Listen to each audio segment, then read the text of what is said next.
Tonight on Ship Chasing, another scintillating round of bids. We're also going to have our stat chasing bros, Drico and Sam, swing by later to profile and spotlight one of our FFPC main event teams, all tonight on Ship Chasing.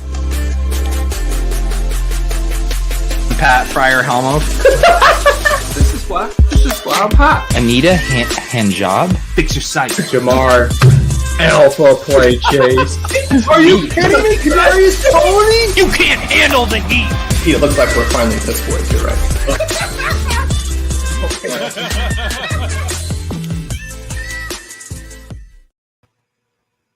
All right, the Piss Boys are back. We can't even get an interesting waiver wire week, guys. I mean, I'm trying to come up with some enthusiasm. This one's even worse than last week. This is a bad waiver wire week. There's like nothing there. I didn't on a number of like dynasty teams and stuff. I just like didn't put in waivers last night. I don't know what's out there. What's the prize?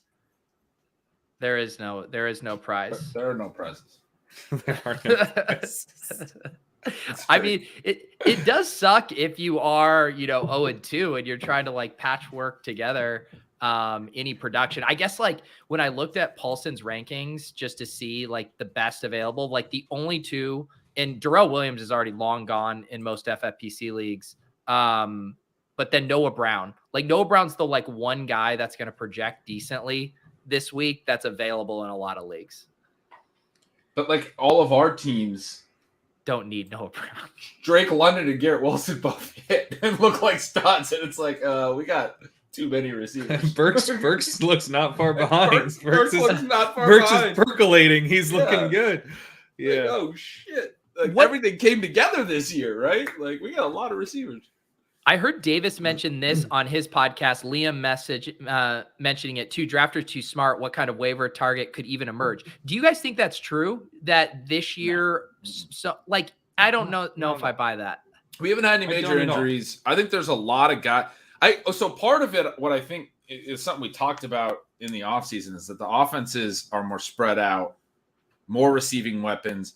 There are guys that are available that are running a lot of routes and can put up scores, but like it's flatter, I think, across some offenses to the extent that like a lot of guys just don't really matter, or you're just kind of playing spike week stuff. Like they would be good best ball plays, but you're never going to feel comfortable playing them.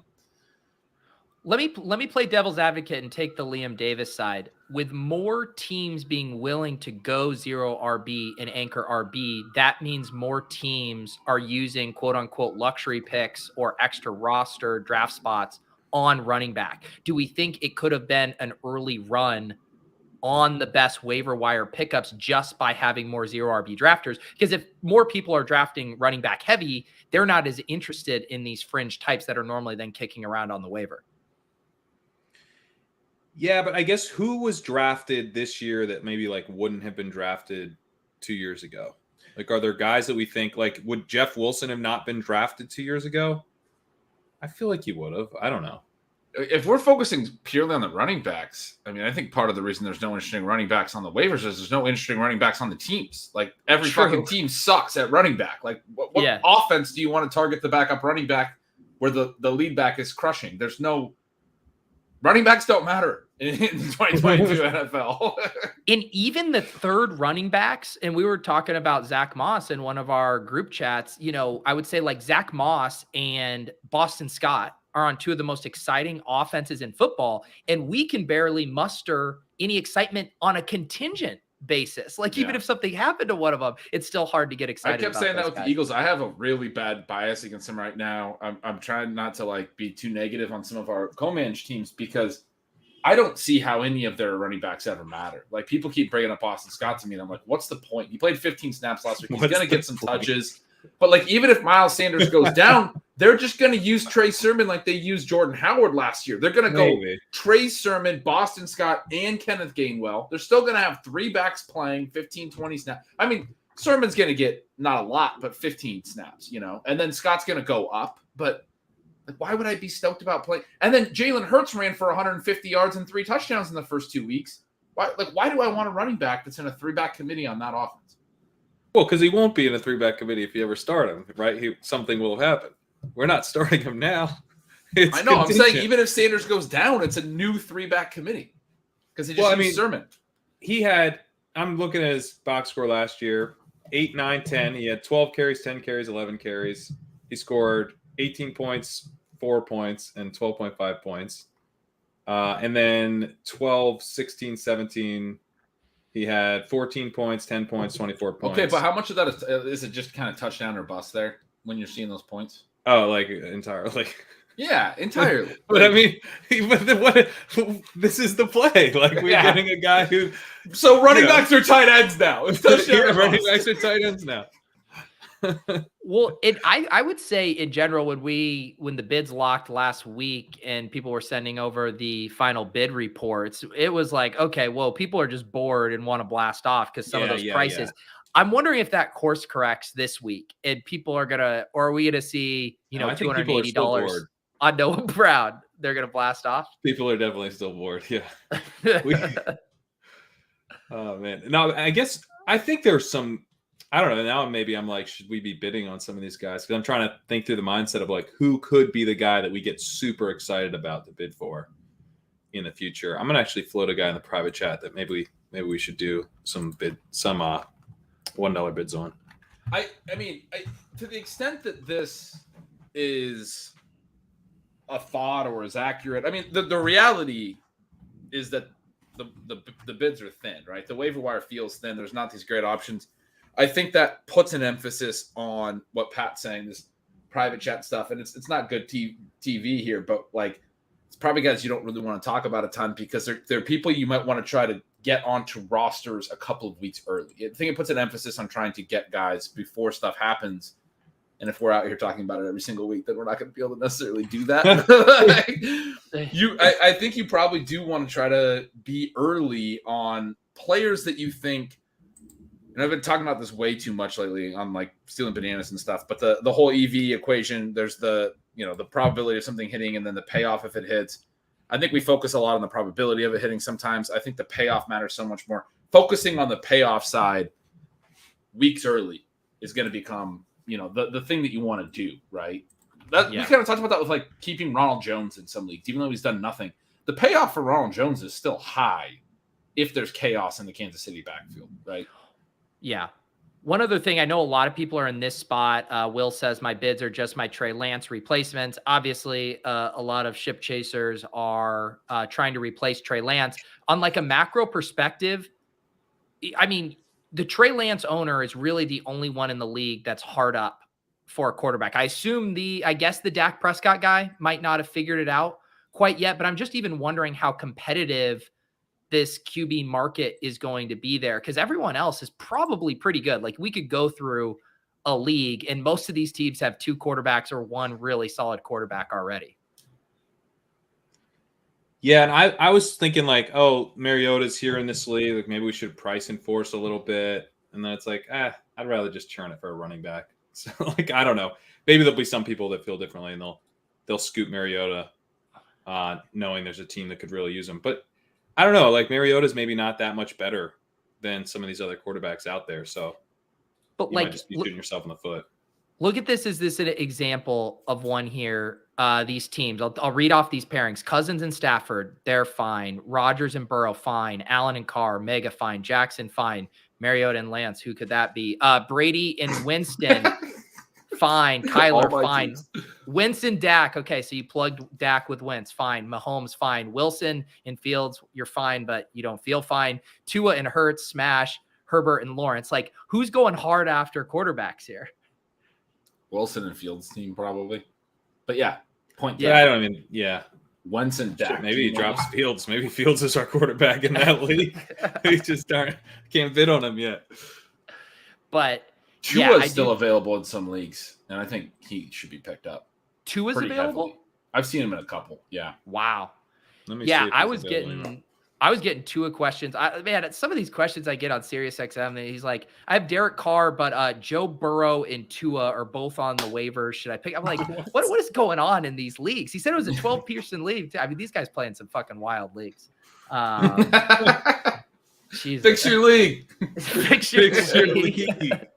Joe Burrow's on waivers? When did Joe Burrow go to waivers?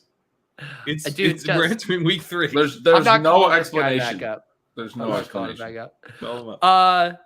Ball is life. Sitting here realizing how addicted I am to fantasy. I safe to say if you're watching this show on a Wednesday evening while the Survivor debut is going on, yes, you are addicted to fantasy right now. I mean, if I wasn't doing this, one of the things that I would definitely not be doing is watching the Survivor premiere. Oh, I thought you were going to say not watching this show. No, of the maybe 100 things I can think of, or if I was making a list, Survivor premiere is somewhere towards. I will not let you slander Survivor. Survivor is excellent television. I It's one feel of the few like things of I watch. everyone I know, there are people that have watched all of Survivor, and that's why it's still on. And there's people that are just diehards that have watched like 30. How many seasons have they had? 30, 50, 70?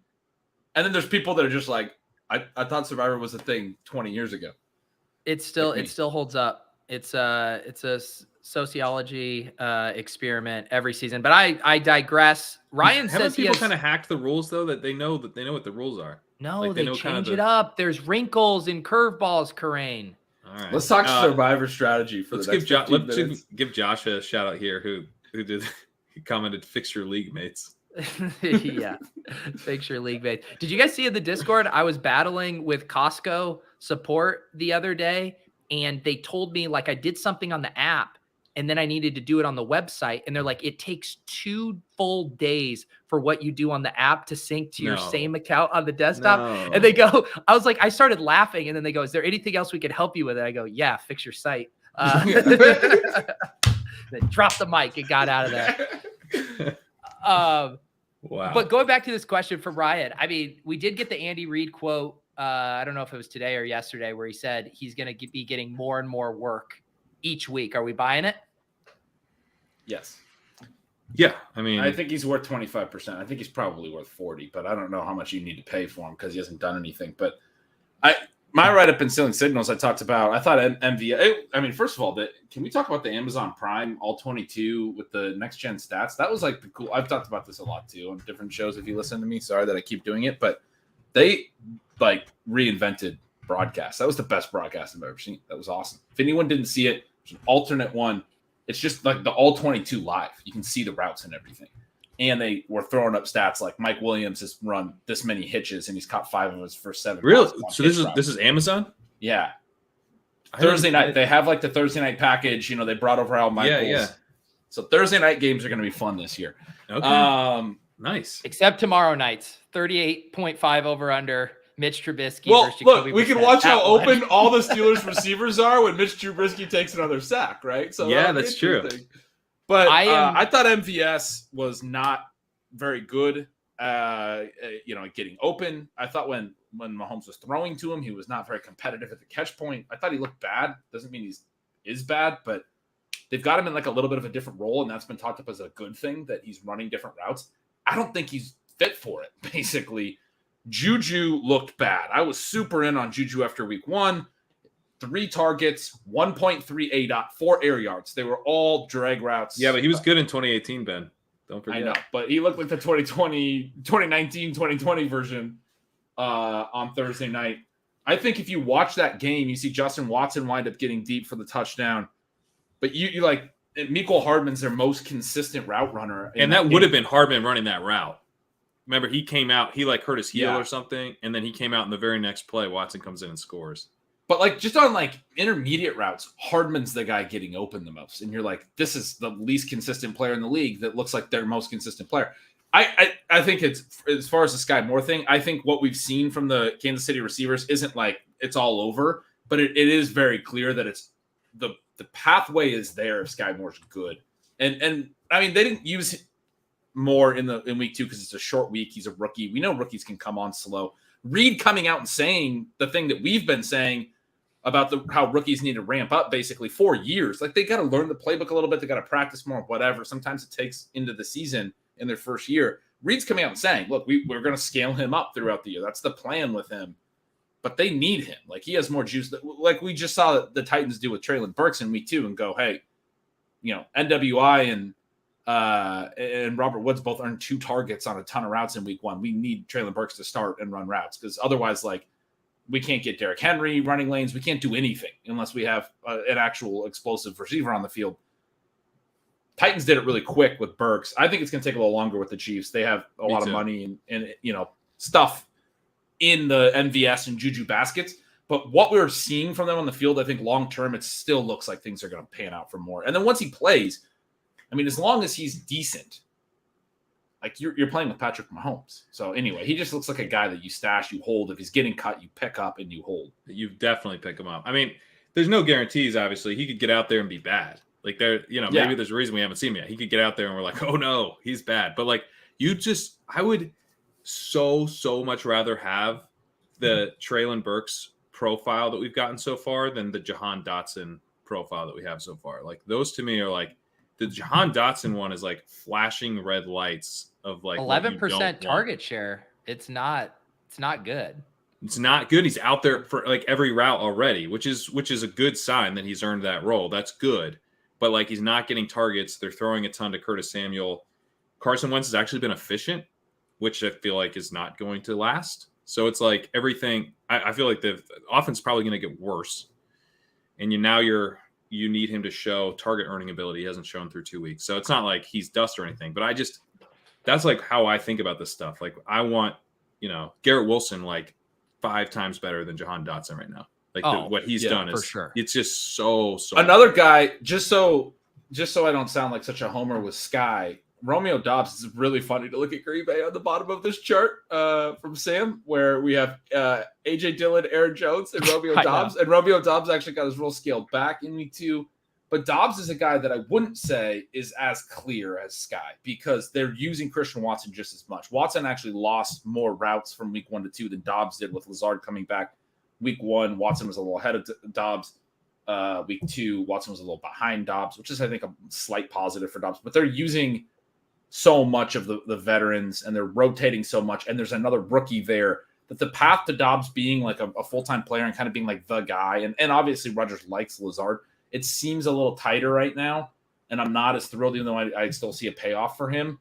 Obviously really like the player, really like the talent, think he's looked good. He's so funny that he's on this chart, even though he's not run enough routes than I think he should.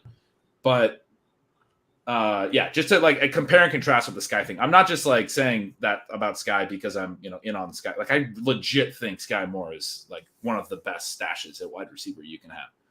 Yeah, and I did pull up this chart that Sam put together, combined target share of the top 3 players on each team. Some of them feel a little small sample noisy, but I do think the reason I brought it up is just you look at this, Kelsey 21.9%, Juju 15%, MVS 15%. Like this team is just begging for somebody to emerge as the number 2 here. If anything, what's happened these past couple of weeks has been very encouraging for Sky. Like no one has run away with this number 2 job. And now Andy Reid's out here saying we got to get the rookie more involved.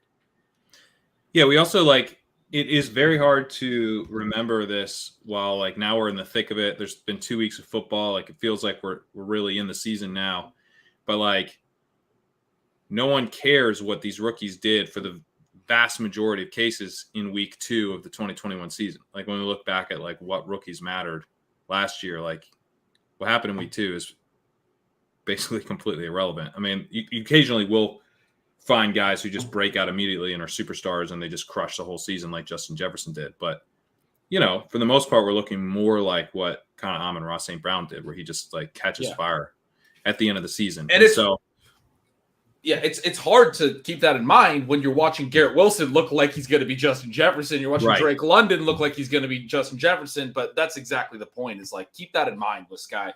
How funny the guys in the chat are talking about how Allen Robinson's not on the Rams one, but how funny is it that the first 2 guys go that far and then like score on it? They're still the top team, even though one of their top 3 guys is that little. And then can we talk about the Dolphins? Like, look how big they're like 6th there, how big it's Tyreek so massive and Jalen Waddle are. Dude, their offense, I got asked on a pod guest spot today with Justin Boone about my biggest signal of the year so far with the signals and the noise. I said the Dolphins passing game. I think it's been awesome. They're very high pass rate over expected, but also it's like the Shanahan stuff where they're scheming them into space. He's getting the ball to the guys he wants to get the ball to in space to run. I mean, there was some. And Tua is really accurate. That's something I talked about before the season. I was like saying, he's got upside to be a more accurate version of Jimmy Garoppolo, and I feel like I undersold it. Like he completed a lot of passes last year. He was way up there in completion percentage last year. Yeah. And he didn't have, obviously Tyreek on the team, and it was 69.7%. He's got the same Jimmy stuff where it's like he's going to miss some guys downfield or underthrow them or whatever. Like his arm isn't amazing, but like he is very accurate in the kind of short intermediate areas, which is what this offense is like basically predicated on now. I mean, there was some downfield stuff. Tyreek had 2 downfield TDs, but I mean, some of the breakdowns I saw in their passing game where they're doing some stuff to run Tyreek and then Waddle underneath to get Waddle into space on one of his long catches. I mean, look, like defenses might figure out this offense a little bit as well. I mean, we've seen sort of like they ultimately become thought of as like gimmicky offenses, like the Chip Kelly stuff worked really well at first. And then it was like, oh, but it's the same play every single time. And defenses figured it out. I don't know that Mike McDaniel has just like broken the NFL. There is a possibility though, that from an efficiency standpoint, he's sort of the next young hot head coach that is the scheming stuff up. But so this well. isn't just scheme. Waddle and Tyreek Hill are like the fastest guys on the field. Right. Like, if he was doing this with, I don't know, like Richie James or something, we'd be like, yeah, I don't think this is going to last. But he's doing it with superstars. So I do think that, if he gets exposed, it'll probably be because he goes like, McDaniel's in Denver and it's like, I know I'm better than all of you. And, gets rid of these guys and stuff. And then, but I mean, like, for as long as he has elite talents in these roles, I mean, I think it's somewhat sustainable. Not like it goes hand in hand. I agree with you that obviously the talent is massive, but what I think is so amazing about what the Dolphins are doing is it is everything that we talked about with the Shanahan passing game, where they're able to always get the ball into good players' hands in space for like lots of yak. But all of that felt like it was built off of the misdirection in the run game. They're always motioning pre-snap, and then they're doing play action. They're doing a lot of things, and he's doing it in Miami with the really high pass rate. It's like he's still drawing up route concepts that get them into space, but by throwing every down without having to use the misdirection and all this stuff. They're still motioning a ton. They're still using misdirection and all that, but not needing to build off the run game to do it. Wasn't this kind of what Shanahan did in Atlanta? Maybe. They were actually past every team when he was with Atlanta. Matt Ryan won MVP. Like, this system can work with passing. Like, I think because of Garoppolo and his limitations, they've gone so run heavy, while with the 49ers, and maybe they feel better about their defense or whatever the case may be. But we have seen this offense actually work quite well with a focus around the pass. What the other just hilarious things on this chart, ESB leading the Bears in target share is hilarious. Scotty Miller leading the Bucs right now is absurd. Well, I mean, it looks like he's done not just games played, but combined targets. So the Scotty Miller thing is just no other receivers played 2 full games. Mike Evans got injected. That's what Scotty Miller does for you. He plays all the games. He plays games. The ESB thing, can we just relegate the Bears? Like, they threw 28 passes in 2 games combined. No one else had a single game through weeks 1 or 2 with fewer than 20 passes in one game. They combined for 28 passes in the first 2 weeks. They're bad. Luke Getsy is their guy, right? My God, it's so bad. It's like a joke. He's like, the Bears are skewing all my numbers, like for pass rate or expected against and stuff. I'm like, oh, you played the Bears. It's all fucked up now. Yeah, it's so frustrating. Like, no offense should operate like this. Like, they were getting smoked by the Packers and they just refused to pass. Like, they are playing not to get embarrassed. They have no interest in trying to win. Yeah.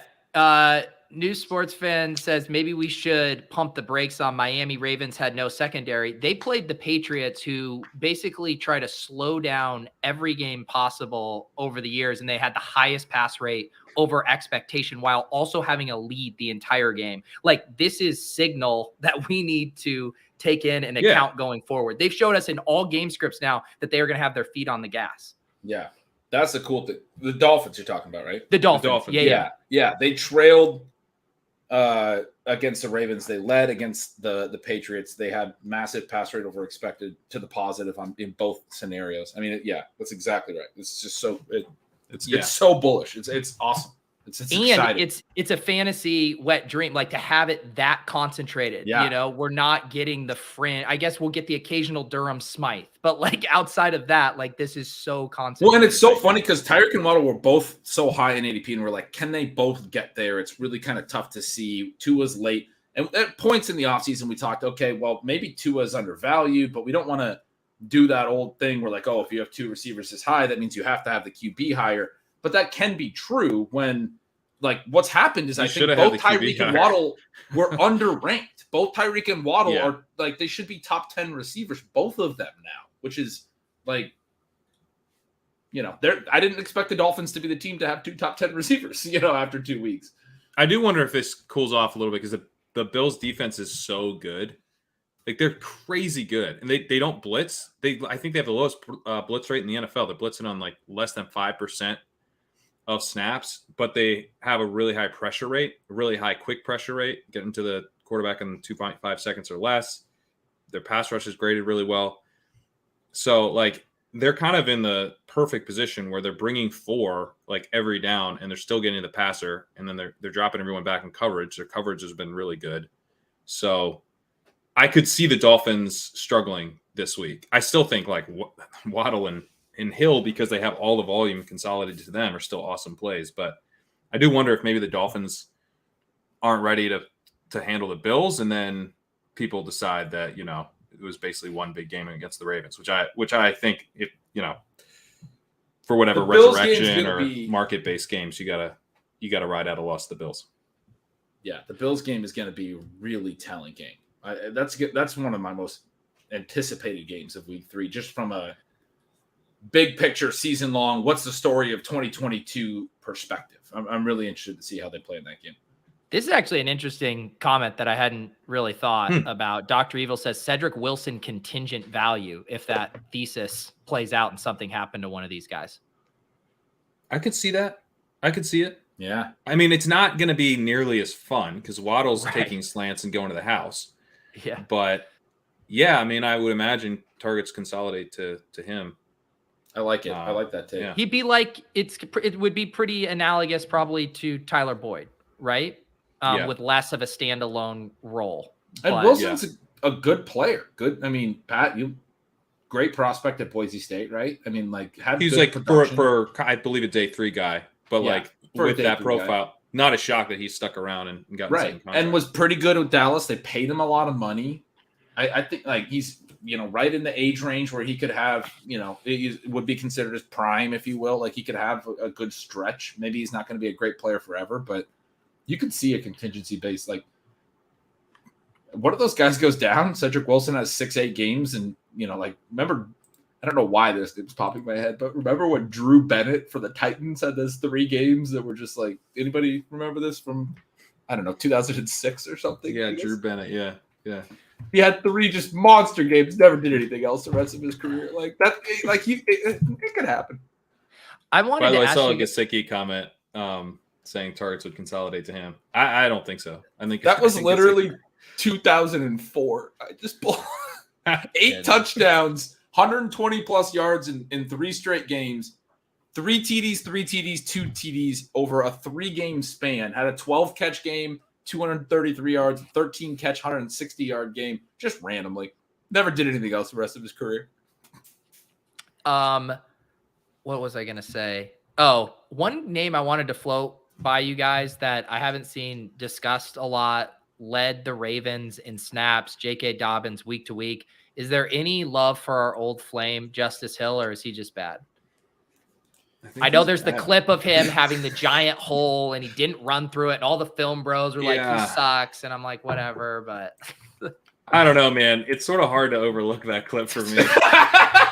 You guys are all film bros now. Ben's jerking off to the all 22. Pat's watching the tape. God damn it. Well, look, I mean, we're talking about a guy who had 36% of the snaps last week. So, like, he needs to be good. He has to be good to get more playing time. Also, J.K. Dobbins will eventually play. Like, I don't know. I'm like, that doesn't seem like a guy who's going to get a lot more work this week. You know what I mean? Can I make a Zapruder film case? Okay. Was that run that terrible? Oh my Thank god. you. Here we go. Because he's moving right to left, and he starts to kind of cut up field, and the DB has leverage to the inside of the field. I think if he goes in that gap, the DB's like 15 yards downfield and isn't contacted on the block at all. And I think gets him, and he gets more yards, but I don't think he's gone or anything. I think the DB cuts him off. So he was trying to run behind his blocks. I think when he tried to run behind his blocks, That block's 20 yards away on the sideline. What is he? Just go straight. You don't need to find that block. So wait, that block is going to take you 6 DB when seconds he to comes get in the to. screen because we don't get to see the DB, but the DB is not even engaged. When he Just comes in run the screen. forward. Look at DB can get there. At Oh the my 30. god! And then he Happening goes on out this of show bounds. right now. That's the worst. I'm sorry, audio listeners. So for the audio listeners, Justice Hill just DB keeps is going to the leaning that side. way.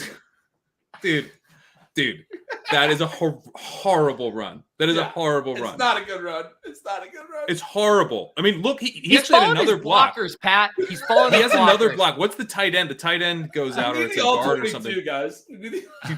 Yeah, the tight end, number 70, pulls and sets up a block. If he scores. He straight up scores if he just goes straight He's down not the field. scoring. Yes, he is. No, Yes, I he don't is. think he's scoring. He's not Yes, scoring. if he went, That DB is leaning. he blew it. He blew it, dude. He blew it so We're hard. all film grinders now. One more time. Oh, Leverage, God. guys. That's Ben just Gretchen. terrible. I love this. We're going in I reverse. love And Ben Jason's saying things comment. like, Jesus Gretch, what are you seeing? I don't know. I'm sorry. Just right here. If he goes straight right here, he's got a block right up the middle. He needs to make this safety beat and Andrews, by the way, would probably block him. He's gone. He's I gone. love- I just realized how fun it is to be a film bro. You just like toggle your hand going back and forth, just analyzing every step. I mean, this is incredible. This was the cut right here. Well, his Right? footwork's all off here. His Okay, footwork's so- completely off. All He right, said his he has a base choice. up wrong. What? He didn't have. Did you Oh. he did like a head nod to the inside Yes. and then cut back out. Who is he faking out? Why He's is he juking someone who doesn't exist. fake out and cut in? Oh, Oh, okay. That's a God. bad look. This is a That's bad a look, bad right? look. That's a Look, bad there's look. literally nothing at all in front of him, All right, and he take it cuts back. away from it. All right. It was too painful. Anyway, I'm throwing a couple bucks. Well, no, on the this, other so- cut's worse. Pull it back up. I'm sorry. You got to get to where he gets to his blockers. Ben, I'm sorry, Oh, dude. This even take worse. is dead. Here's a beautiful What do you want, take. Gretch? Keep going. Keep going. Keep going.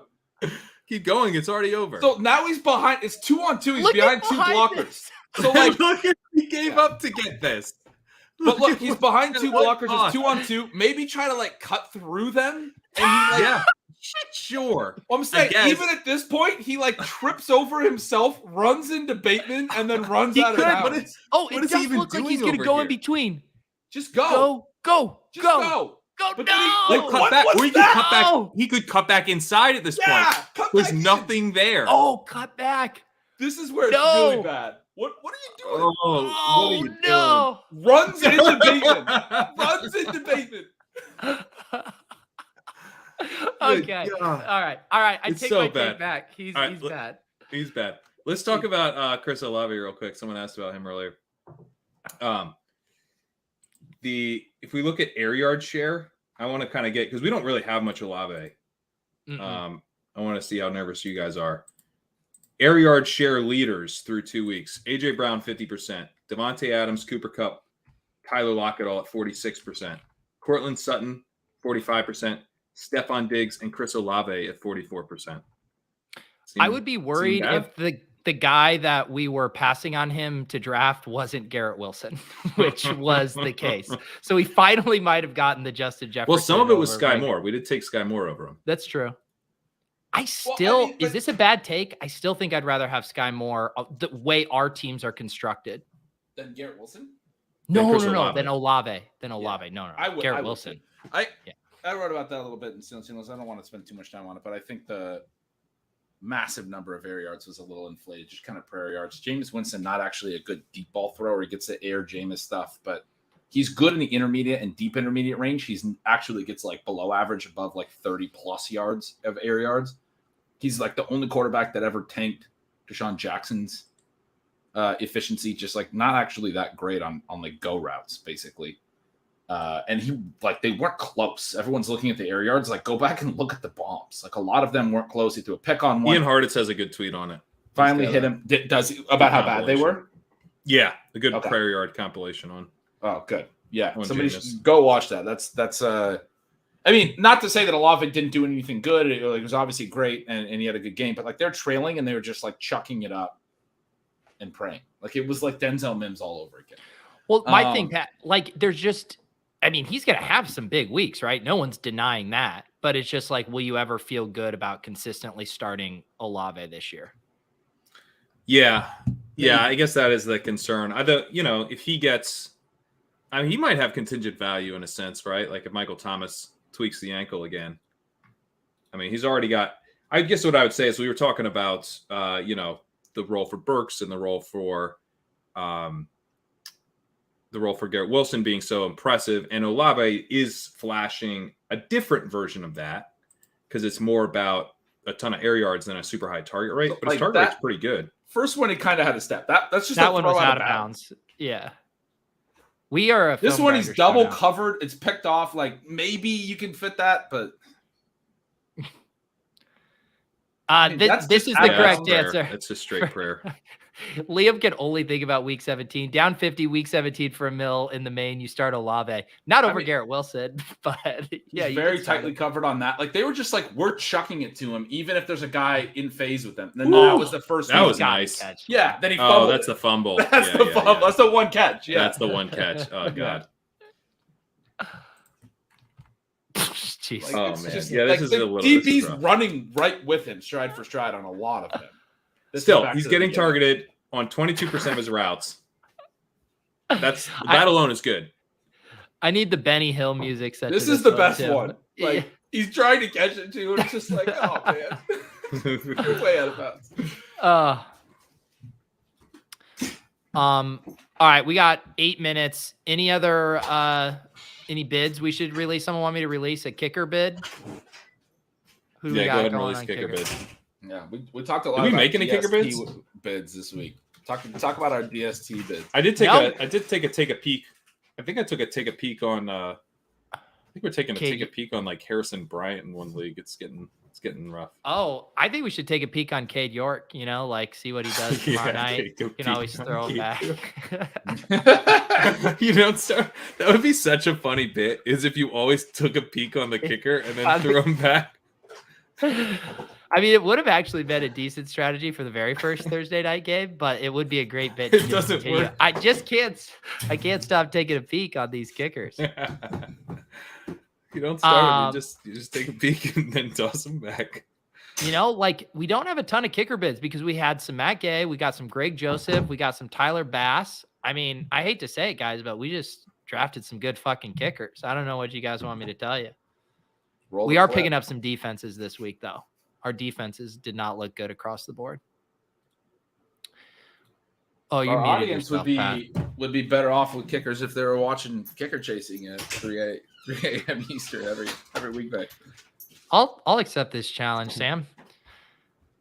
I took a take a peek. I took a take a peek. I took a take a peek. I took a take a peek. I took a take a peek. I took a take a peek. You turned Irish at some point. I also think you said that 6 times. I wasn't sure until I was like, I'm going to give a bonus one for the fans. That was for the YouTube members. That was just for the listeners. A little listener service. You guys have gotten forgotten the past couple of weeks since draft season. Thank you, Dave. I appreciate that. Any other challenges from the chat?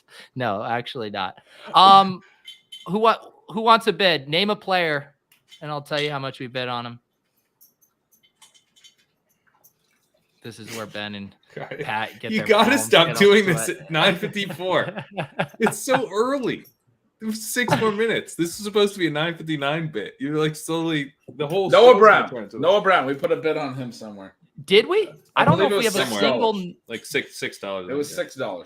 We snuck him onto our Penta lineup last week for $1 or something, right? Didn't we get it? We got ahead of this. Peyton Hendershot. This is how you get new YouTube members. You say, I took a peek 6 times. Took a peek. Welcome, Dylan. Plenty more of the tongue twisters in the Discord. Olave Zacchaeus. We did not bet on this week. Oh man. This I is how feel you like can tell, like, people are throwing out people we're not even bidding on. It's a weak week, man. I mean, yeah, there they are don't even not. have people that they like are excited to know about. You're right. I did just find the Noah Brown bid that Marlon you gave Mack. up, Ben. I didn't say that we bid $6. You did, and that was true. That was on me. Yeah, because I really don't care if we get Noah Brown. All right, I'll show you our team with Davis. I'm not going to show you the bid. Daryl Juwan Johnson, Uncle Andy. Where were you last week, buddy? Yeah, Juwan Johnson's already on the squad. I mean, I was trying to tell Pat all last week that Juwan Johnson, very good. Obviously, I was right about that. He had a great week. Oh, you're in on him now? I love it. No, Right. he looked good, man. He looked good. Okay.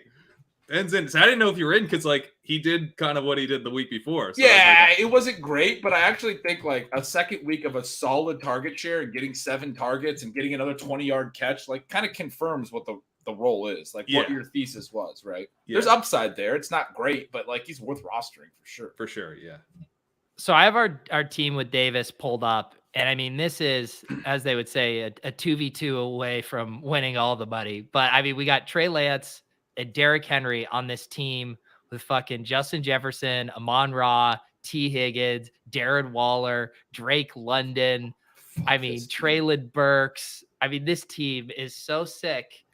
Did And you we took Derrick Henry in the second? the worst part? I mean, so I was actually telling Sean about this team today because I was so excited about it, and his response was, and this is actually great, that this might play out for us well because our team's so good, we might be able to get Derrick Henry through to the postseason on a As team. the only one Yes, that got we through. might have a Only potential Derrick for a Derrick Henry smash as a very low-owned Derrick Henry, which is, I think, a really positive spin on what we're looking at here.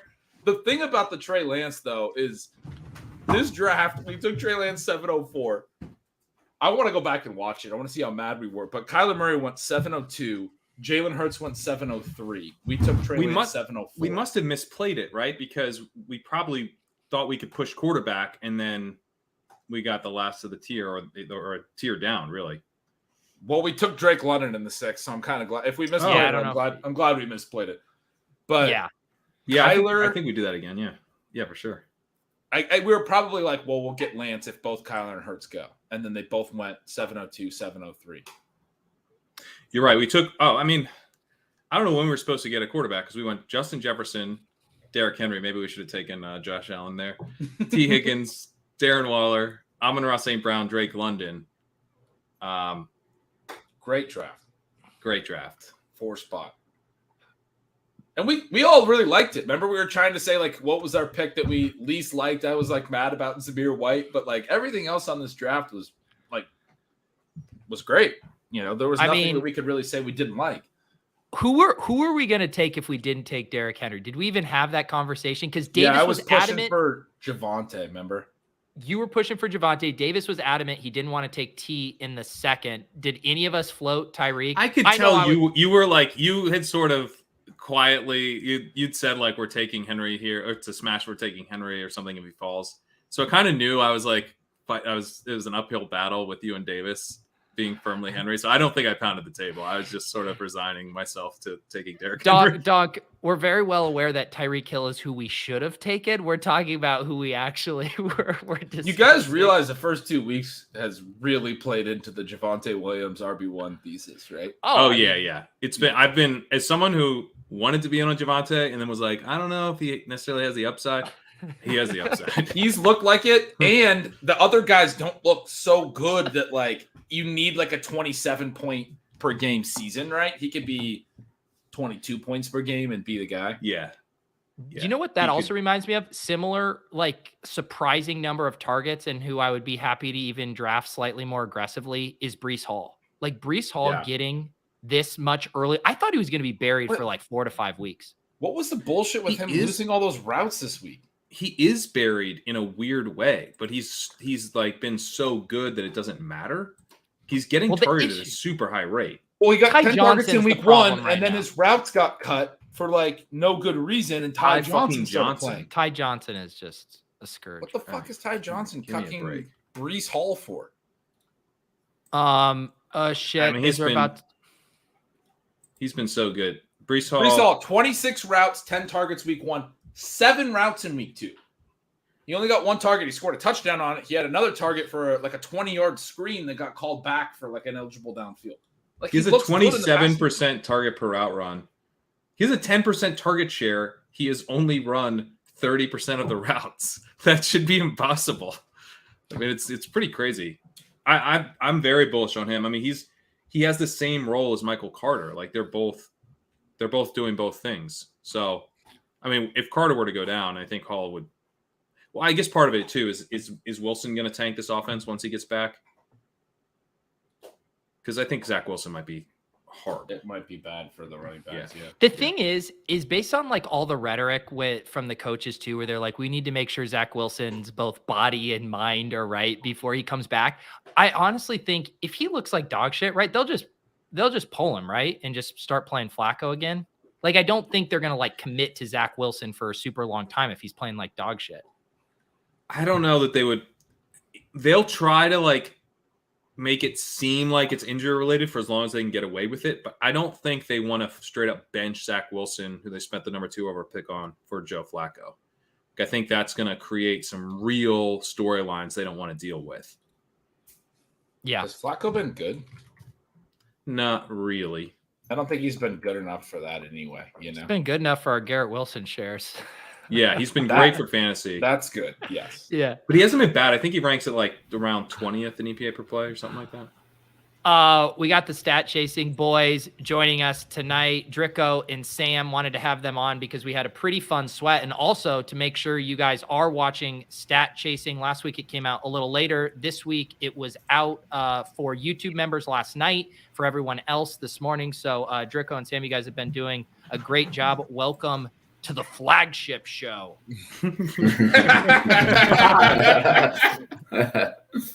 It's good to be called up to the big down leagues. like you're bigging us up, and then just straight down. Yeah, he's just big time him at the end. That's right.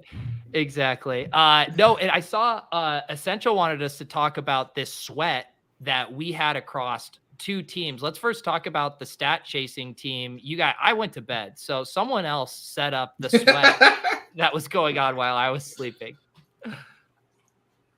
Yeah, Well, I could. I'll go. Yeah, ahead. Sam, you go ahead. Okay.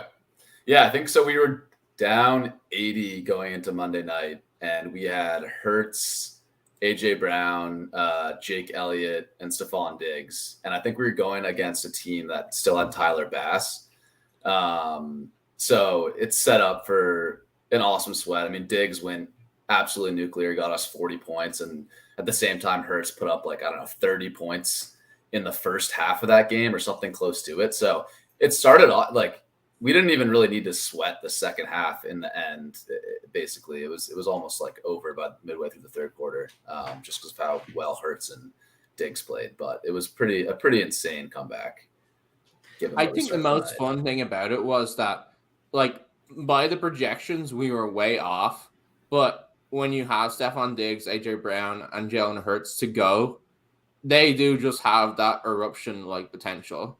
That it was just one time. This team is just so funny too. Looking at our RB1 and RB2 spots, and how we put up 180 with Penny and Gordon giving us 7.8. Yeah. True ship chasing team right here. Yeah. Yeah. And I mean, the running backs, interesting. We get Mostert coming on, which should hopefully help. And on this team, we don't even have room to start Drake London and Garrett Wilson. So this team is going to be very fun here going forward. I mean, I don't even know how we're going to make these start sit decisions. The robust RB bros were right, guys. How are we going to know? How are we going to know to start? Of our top 15 wide receivers to start. We might need to trade one of these stars. We are set up for the bye weeks pretty well. I could see, Bateman needs to get out there and run a full slate of routes, or his starting spot is. Yeah, what do we think about he's Bateman? our bench this week. Bateman versus Probably London. is. Bateman versus London is kind of interesting, right? I don't know what we do there. I'm not gonna be pounding the table for Bateman. I think it's pretty close. I was gonna say He's running the least amount of routes, right? Of all these guys. He's running the least amount of routes. It's super weird. I don't know why. He's been awesome when he's out on the fields. I mean, I had no idea he was that fast. He's the second fastest ball carrier in the NFL right now, by NFL Next Gen. The only guy who's run faster than him is actually Devin Duvernay on his kickoff return for a touchdown. He outran that whole defense. Pretty wild. Bateman looks like an absolute smash. That's super exciting. And like, it can only go up from here if they increase his usage, which seems undeniable. That's the thing. I mean, at this point, it just feels like upside because he's eventually going to run all the routes, you'd think. I mean, yeah, all of that, yes, but part of something we talked about late in draft season was that with J.K. Dobbins not looking likely to play, that they might just be really pass heavy again because they don't trust their running backs like they were last year. I do think there's a little bit of team level pass volume downside if Dobbins does eventually come back and is healthy. I agree. Getting some compliments on your guys' episode of Stat Chasing. Ness says elite viewing. For people who didn't catch this week's show, any teases, can you maybe set up for them kind of what exactly you guys are doing? You guys have put together some really good charts as well to accompany the show. We're both too polite. So I'll go first. We are looking at, I guess we're building off the work that Sam Hoppen did last year. And we're trying to display it in the most actionable way possible.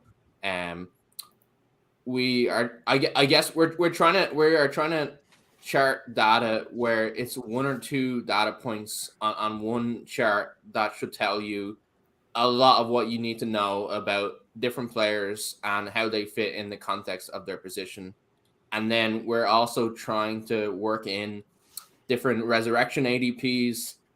We've been using the Battle Royale ADPs, and we've also been talking about kind of waiver wire sort of stuff as well, to just try and make it as most actionable as we can. Yeah, that's what I'm really excited about, that direction that you guys are pushing it in, because I do think, Underdog is putting up so many good contests weekly. And they even just launched their big dog for rest of season best ball. So there is so many other ways to apply this than just on the waiver wire and even just on DFS. Right. So it's fun to be able to project things out further. So I think you guys are doing great. Sam, I know the one I asked you guys about this. I'm seeing some of the bids come in with Darrell Williams. We had a lot of weirdness with the James Conner practice reports. What was the TLDR on your guys' takeaway for the Darrell and Eno situation? Yeah, the quick answer there is, in week one, played all the backup snaps. Darrell Williams didn't even get into the game. So we thought that was signal that, was the clear number two. But if you look at what actually happened last week, Darrell slightly outpaced, in terms of expected points. It basically, we had a conversation about this offline. Drico mentioned it basically came down to Darrell getting a little bit more work in the red zone than, they're pretty close on snaps and touches and targets and everything. So it looks like a pretty even 50-50 split, which is, I think, a bit of a bummer for, drafters. For sure. Given what we expected after week one. But you'll see on this chart here, Darrell actually pops around like 10 expected points, sort of in the middle of that gray area. And then on this chart here, comes in a bit lower, more in the 5 to 10 expected point range. So yeah, a little bit of a bummer on, but I still think if Conner were actually to miss time, he would still have like a pretty decent size role. It's still nice that he got touches in both games. But it's so frustrating that Conner got injured and he was still so capped. Yeah, I know. Although I guess it would have been also the biggest tease if Conner left and ran away with it, and then Conner's back here limping at practice and just starting again. I mean, that would have been the Blue Balls version. Might even be worse, honestly. Yeah. All right, I got some bids coming in here. Speaking of, before we forget, Pete, I do want to. Yeah, I do want. If you could pull up the other team, the Buckeye Boomers. Oh team. Yes. Because this is the other part of this sweat, right? So we have this comeback on the stat chasing team that is now going too well. This Diggs and Allen stuff, we're up against Josh Allen's and Stephon Diggs in our Buckeye Boomers team, and all we have is Tyler Bass. So we're now like rooting for Tyler Bass, who we're going against, in stat chasing because we're getting too many points from Diggs. And we also, on the stat chasing team, still had AJ Brown and Hurts and stuff to go. So somehow we pulled out both wins. This one was like a real squeaker. We won by like literally a point. And that's an insane middle that you guys got both those. I don't know how that's possible. I'll tell you how it's possible. Ended up being close too, right? Melvin Gordon, the connective tissue to both teams. That's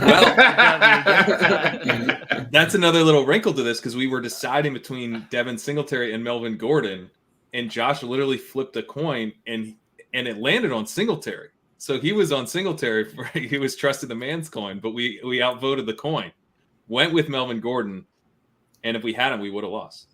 And I said, we were looking at Leone's rankings. He had Melvin Gordon projected higher. And I said, guys, we just play Melvin Gordon and then we can blame Leone if we lose. It's like the ultimate free roll. So yeah. And we haven't given him any credit. No, until now. I mean, he's got okay projections. We could say it's okay.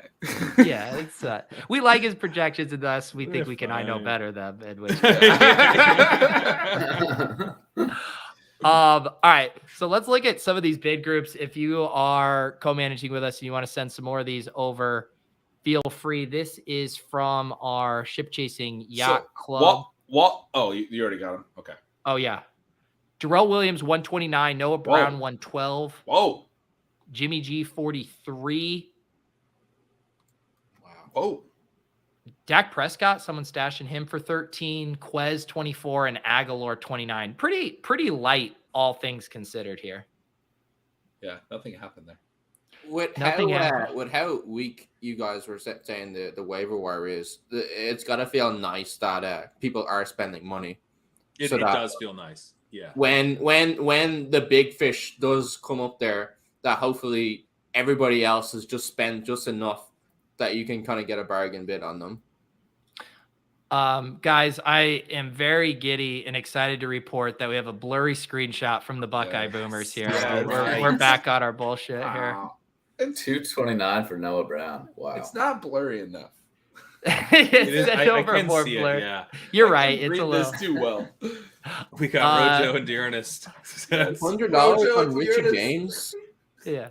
If your screenshot doesn't make us feel like we did a trip to the eye doctor, then you're messing this up.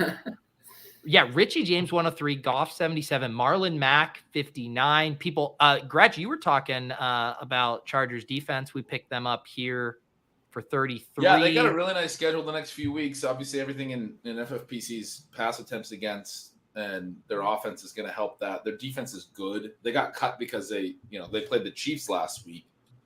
So this is like a multi-week bid. It's $33. It's more than you normally bid on a defense, but we can start them for I think it's 3 or 4 weeks or something before they have a tough matchup. And they just legit might have a top 5 defense. I think they do. Yeah, their defense is awesome. Good pass rush. They're going to get pass attempts against, and they'll get pass rush. That seems like a good combo. Jaguars, Texans, Browns, Broncos, Seahawks. We could probably play them against the Broncos, and then you got the Seahawks. Oh, for sure. Yeah. You can definitely play them against the Broncos. Yeah, that's 5 straight games that are very playable before their bye. 3 of them at home. Love it. Coming out of the bye, don't they have someone too? They're like a good Atlanta out of the bye. Yeah, Atlanta out of the bye. You're like, maybe we pick up someone this week. Let's see here.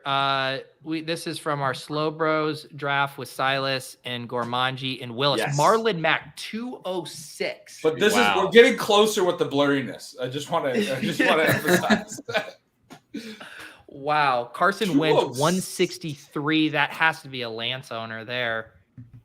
Yeah. Corey do we think Davis, Marlon Mack is? Do we think he's the most likely to be the RB2 over Jordan Mason? I think Mason. You think it's Mason? I think it's probably Mason too. He got cut from the Texans. Yeah, that's never a good sign. I was just thinking Mason's been exclusively special teams now 2 weeks in a row, right? So it's for players that they like, right? So week 1, sure, they had Jeff Wilson to back up after Elijah Mitchell goes out, and they like him, and they probably didn't have Mason in the game plan enough. Week 2, they had TDP ready. But Mason, they liked in the preseason. He ran well, and they kept him over Trey Sermon. There was all that talk that it was his, it was the Trey Sermon roster spot. They kept him. He must have done something right as a runner. It's not just special teams, right? Yeah, because a guy like him normally just makes the practice squad. He didn't really have Yeah. anything. I don't think. I mean, his prospect profile wasn't very good, so Maybe he I did imagine make they the could have team for gotten him on the special prospect. Do you think he made the team just for special teams? Maybe that's a possibility. I don't know. Yeah. I I don't missed know. this too. Historical Anomaly says 49ers added Whoa! Kevin Coleman. Just to the practice squad, I assume, to replace Yeah. Mac? On the practice squad. Yeah. 4 touchdowns in a playoff game with that team just a couple of years ago. I How old remember. is he? He's He's so right? old. He's got a marking up Kevin Coleman He's a 29. more times. He's 29. Jack, I do like this. So people wondering about this Ryan Tannehill for $17. Jack says, guy saw Tannehill on Monday Night Football and said, that's the guy you need. I actually do think I looked at the Titans schedule earlier this week, and it's actually pretty easy. But He'll be whatever. fine. He'll be fine. With how good or deep the quarterback pool is this year, does it strike you guys as like bad to be putting on high bids for any quarterback? Yes. I would thought you were saying to strike you as bad to have spent an early pick on all of your teams on. Well, there's a couple that actually have real upside. I mean, the Trey Lance stuff is so disappointing, but obviously, like Lamar showed that ceiling, Kyler showed that ceiling, Josh Allen's been fine. Like they've all been really Right. good. I have zero regrets about taking Jalen Hurts. 'Cause, Right. like, I would Jalen Hurts hope not. Oh my god. Yeah, he Those looks guys so have good. backed up the thesis of the elite quarterbacks. But I'm with you, Connor. I don't think you should be bidding very big on any quarterback. Well, and what's so fun about this stat chasing team is it is how you want to do zero running back, where you are crushing everyone at every other position except running back, which is what this team can do with Hurts, kicker, Waller, and So- 6. Kicker. What I was going to ask a little We bit got a ago is, gaping hole. we had a fun draft because we were all in Vegas and Sam was not. And Sam, you wanted to take a few more running backs. And when you look at how deep and strong our receivers are, is there any part of you that says, I wish they would have listened to me and taken another running back? But which receiver would we be? Yeah. I mean, I think Drake London. This is why I want to ask Sam. Wilson. I'm curious how Sam feels about this, honestly. Yeah, so I think the big argument that we had, where it was basically 1v4. I wanted Pollard in the 7th, and you guys wanted London, which was at the time our wide receiver 5. It's tough, right? Because like obviously in a vacuum, I'd rather have London than Pollard. That's such an easy answer. Like his ADP should be way higher. But on this team, like knowing that we also hit on Burks and Wilson, I'm not sure I wouldn't still rather have Pollard just for the upside case. But Sam, we got to radicalize you a little more. We got to Sam, we didn't know we were going to hit on Wilson and Burks. We needed 3 shots, and we hit 2 I of know. them. I know. I'm saying, yeah. I think We might have hit 3 of them. Yeah, we might have gone 3 for 3, which is the crazy. I guess the point I was like trying to push you guys on, and obviously we hit amazing wide receivers, so it just looks dumb now that I'm still trying to argue this. Is that like we were gonna love the wide receiver values late with Wilson and Burks? Like I knew some of those guys would be there. So is there a 2v2 where we switch out London for Pollard or CEH, or I can't quite see the board here. Like, is there something like that where even though the London pick was awesome in a vacuum, but still like, I mean, we're starting Rashad at the end of the day, we're starting like Rashad Penny, right? But now, the right? So- 2v2 ended up, instead of being a wide receiver running back 2v2, it was just, we're going to take the receivers in both spots. Yeah. That's No, my but kind of like, TV too. and I think that's hard, Sam, is the realistic ones. Like I'm looking at it and I'm like, okay, maybe we talk ourselves into Breece Hall over Bateman. Like I'm just trying to think even what would have been realistic. I mean, the best one, honestly, if we could just like hand pick it, is to not take T. Higgins in the 3rd and take Nick Chubb, which there's no chance we're doing that Can in you terms imagine? of the realisticness of it. Like, no, we wouldn't have done that. Well, Yeah. honestly, I'm what like- it is just if we take any of the other backs available instead of Rashad Penny. Like So we took that's- Miles Sanders, yeah. Daryl Henderson. I think I put in the Kareem chat Hunt. like you guys were asking me what running back do you want, and I put Henderson in like not knowing that we had 5 seconds left, and then you guys were like, we took Penny, and I was like, fuck. That was a tough part. That of it. I would was have the strongly one, yeah. argued Yeah. for Henderson over Penny, but like, I mean, who knew that the Seahawks would deploy Travis? Also, And Henderson's even- role's evaporating a little bit. I was so just going maybe to it's say not- that same yeah. thing. I'm not that excited about not it. as much as Penny's role as a vet. Yeah, that's true. Yeah, it's When just your a team Penny. can't run 50 plays in a game, like that's a problem. Yeah. I Snap think share the other doesn't thing about matter when having the so raw many snaps are only receivers 48. is that we are gonna there's gonna hit a point where we're gonna need to start multiple bench guys just because injuries do happen. Like I'd be shocked if we made it through the year and we're still able to start now. Touch wood, if we don't have spots where we need to start London, Burks, Wilson. Oh yeah. I Bye weeks think- alone, yeah. it's such a smash. I don't think I've ever heard touch wood. Is that the Irish? Knock on wood, yeah. Yeah, I'm a knock. Touch grass. Knock on wood. Touch grass. We should start saying things. I should start saying when you guys do like a good stat chasing take, you're like, so the size of these bubbles here, touch grass, is. I had to pull up this. This is from our chat during the draft. Sam goes, I'm pretty strongly pro hammering 2 running backs here. Drico goes, Wood's gone. Christian Watson. We do only have 5. Drico says Penny for me, but good with Burks. Who's your favorite running back, Sam? Then Sam says Gallup, we OTC. I say we are OTC quickly. Pat goes 30 seconds. I say need to name a running back, otherwise Burks. And then you say I'd take Henderson there. And then Pat goes, we went Penny. So yeah, that one was materializing very quickly. Yeah. Yeah, the chaos. look at my comment. Ran out of time. I felt bad for Sam not being there with us because we were scrambling, talking to each other like, ran out of time a bit. We got the 5 seconds I need a name. We got that from the guy. And he was like mean about it. He was like, 5 seconds I need a name. And we're like, that's like Penny. In fairness to think the him, big we thing did. The clock went down pretty low a couple times. Every time. Yeah. we were. I think we were good at like doing most of the communication in the chat. But the one thing that we didn't do is we never said, "Oh, we're on the clock" or "We're about to be on the clock." We never let Sam And know. we That, just it was just very obvious to us. we didn't Very realize that sad. until a little later that we should probably tell Sam that we're up now. But Yeah. all in all, very, very few regrets on this team. No. I mean, when you get Right. the structure and the player selections, coming together in this way, it is super, super fun. That round 8 pick, though, you guys are talking about the running backs that went right after that. They would have been better. I mean, Penny felt like a good fast start guy. The Seahawks are everything and worse that you thought they could be as an offense. I think it was as I was leaving Vegas, I realized because I'd been so adamant that Pete Carroll, he's such a liar and I wasn't going to get got. And then I realized I did get got because he's lying about Kenneth Walker. And Kenneth Walker is going to be healthier than he's saying. And he's going to be back soon. And I've been taking Penny. So he's going to get me.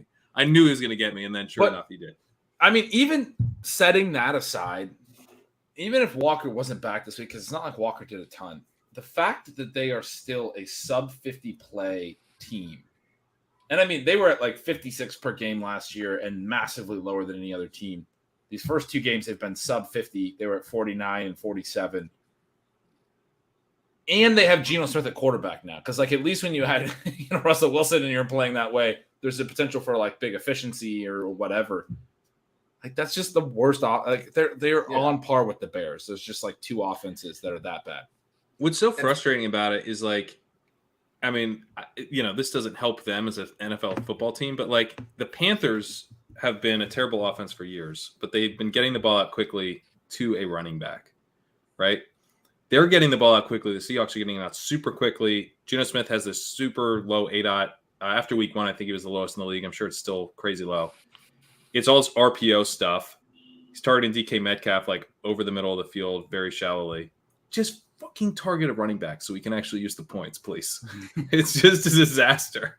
The problem is if they did target a running back, it would be Travis Homer. It would be Travis Homer. I'm okay with that. If it needs to be Travis Homer, that's fine. They spent a 1st and 2nd round pick in the real NFL draft on running backs in the past 4 years, and they have Travis Homer leading the team with a 45% snap share. Just great roster construction from Seattle. Well, Penny's not even on his rookie deal anymore. I guess those games at the end of last year was all they got from him on his rookie deal. But guys, this is an incredible 0 RB team. It's an awesome It really is. Even without Penny being good, we just have to find some answers at running back because everything else is coming into shape. But we did get Tyler Algier. We did. we did. Yeah, we did put a bid in on him. Sweet. Nice. We're starting him. Dude's got a roll. Or we're playing him. Right. We got Mostert here, man. We start. Yeah, Mostert. Mostert and Melvin Gordon isn't Yeah. hateful. Yeah, all right. Most of Melvin Gordon's fine. Sure.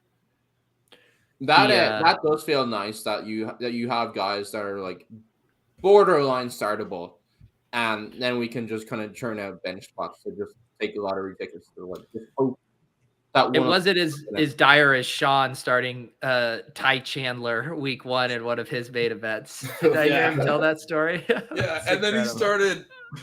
I don't know. He started Malcolm Brown a couple years ago. He got in week 3 1. points out of the RB2 spot in his next week.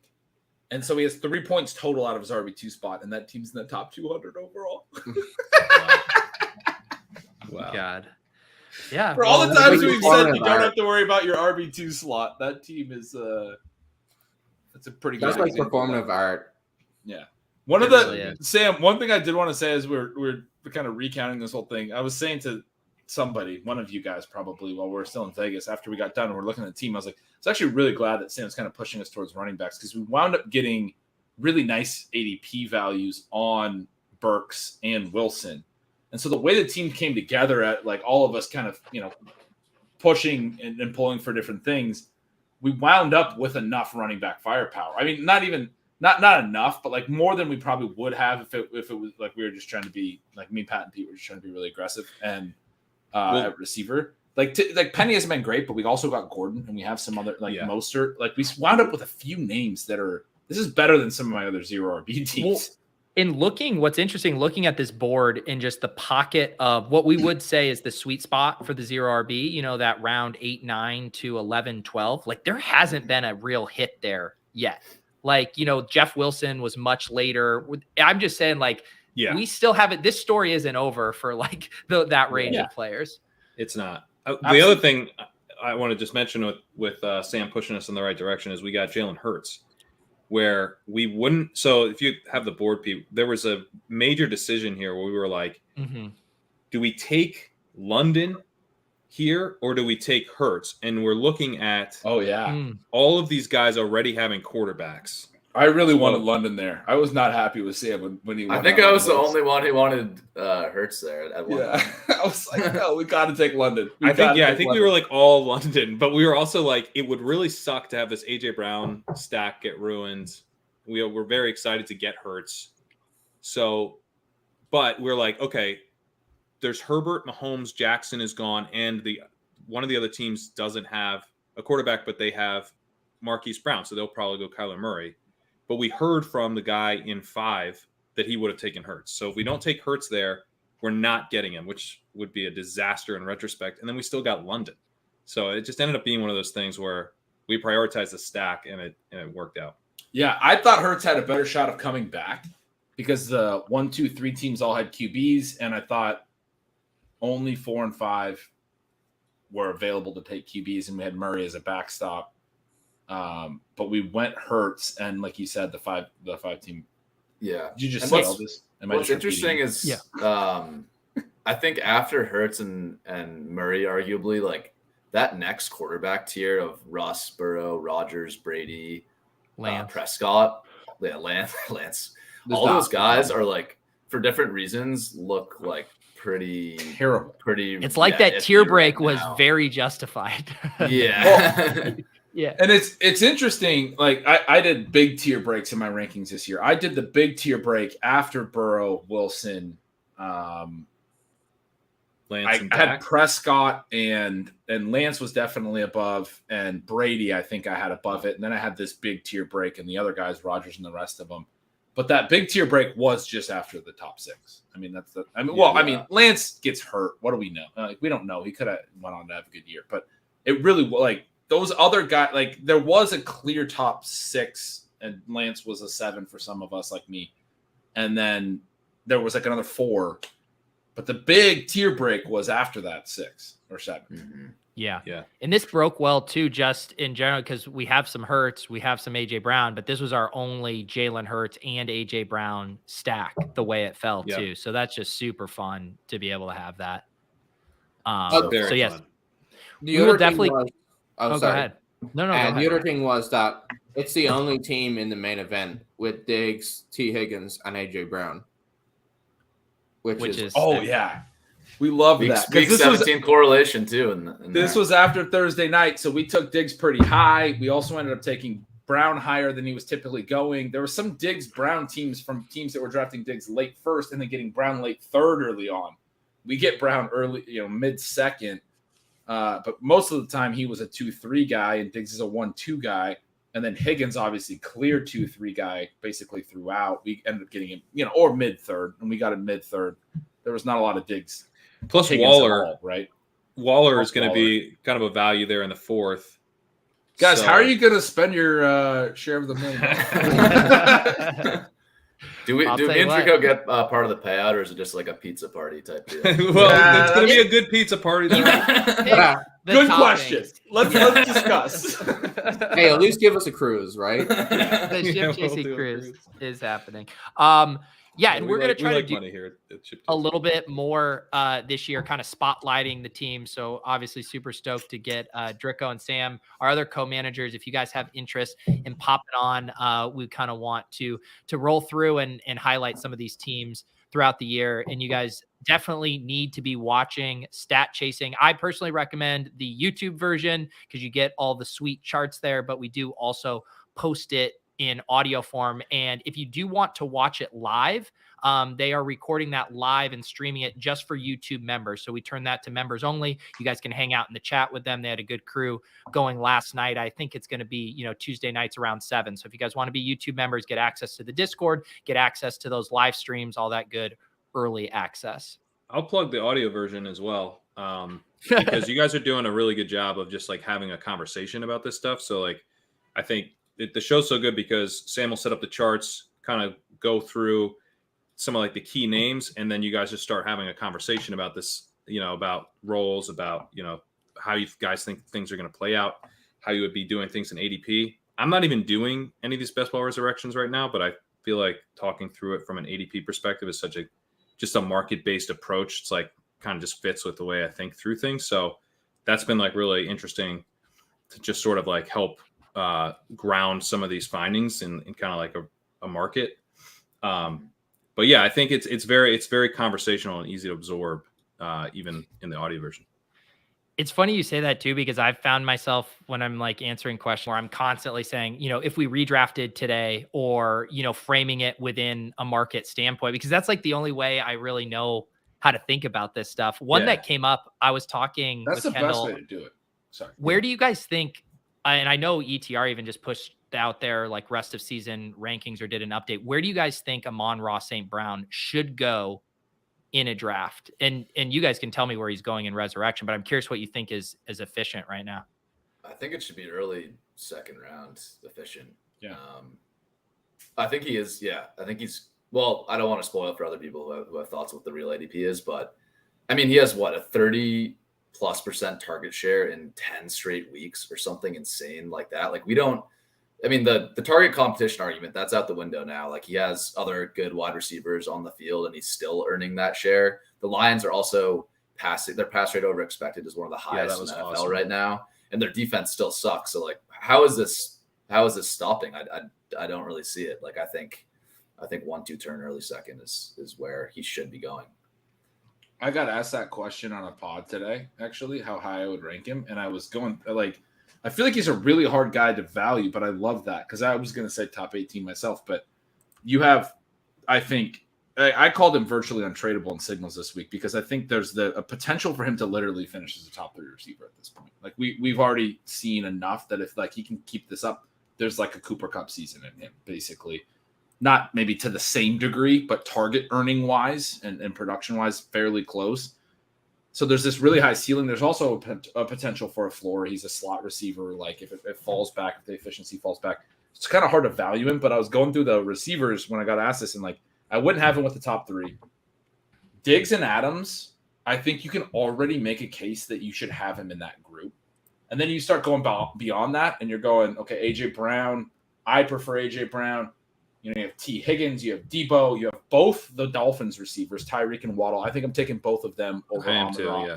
But I don't know if I'm taking T actually or Debo. Like we're kind of in this range where like I might take Amon-Ra over T or Debo. I think I'd take him over both those guys. I think I would too. It's like that's where he, like I think you can make a case you should even be up with Diggs and Adams. Like That's where I drew the line. I said I'm still taking Adams ahead of him. For sure. Yeah. I mean, Adams is Adams, you know. And there's only so as far as what Sam's saying early, second, there's only a few running backs as well. You got Taylor, McCaffrey, Eckler, Barkley. I mean, I don't even know if Eckler, but Barkley, Swift. But there's not a lot more. You have, Kelsey and Andrews, I think, for sure. But, that's it. Who else are you taking over him? In any right position? now, he's gone just behind Debo at 18. Okay. Probably should be. Yeah, that's fair, though. And that seems fair. Once you list out the names, that maybe would be something in that range. But yeah, that's close to right.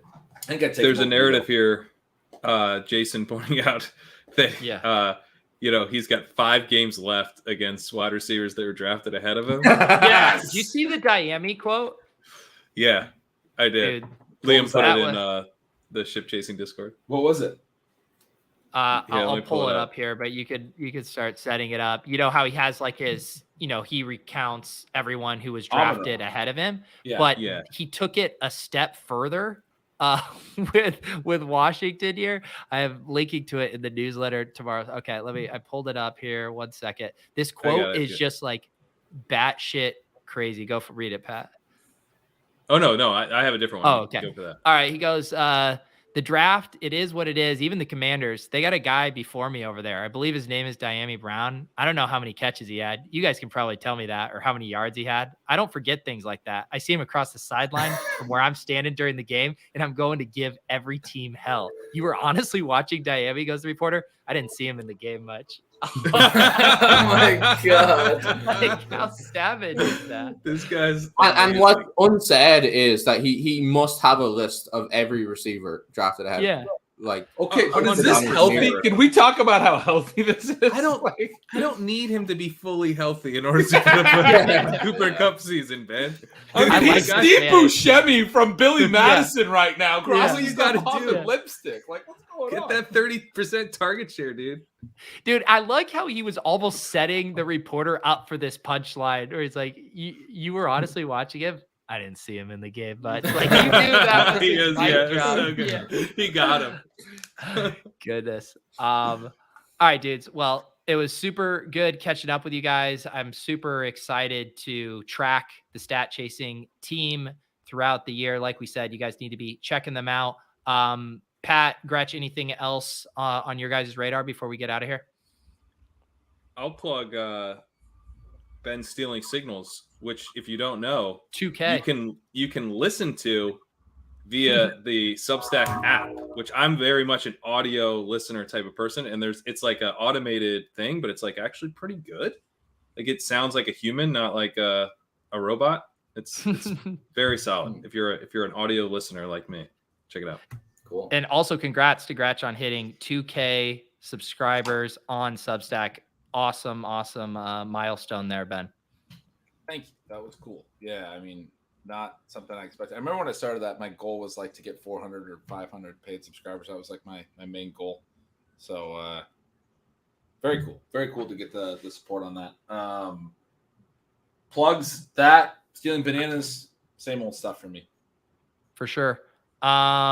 Yep, I will be back on my channel tomorrow with Lols with Brian, Sirius XM 11 to 1. Still waiting for my first troll caller from one of you ship chasers. I'm waiting for that. What, Gretch? Stealing lines. I forgot to plug, but Stealing Dalton's lines, crushing it at Stealing Lines already. If you guys want to get in the betting game, come hop in Stealing Lines. I just got set up in the Discord today because I had an inkling on the Giants Titans game. I wanted to see where you guys were at on that. Yep. I'm waiting for you guys to release the Kyle Pitts over. Do it, you cowards. Do it. It's definitely happening. All right, guys. Check out Stat Chasing. Hop in the Discord. Check out Stealing Signals, Stealing Lines, Pat's walkthrough, all that good stuff. We'll see you next week. Peace.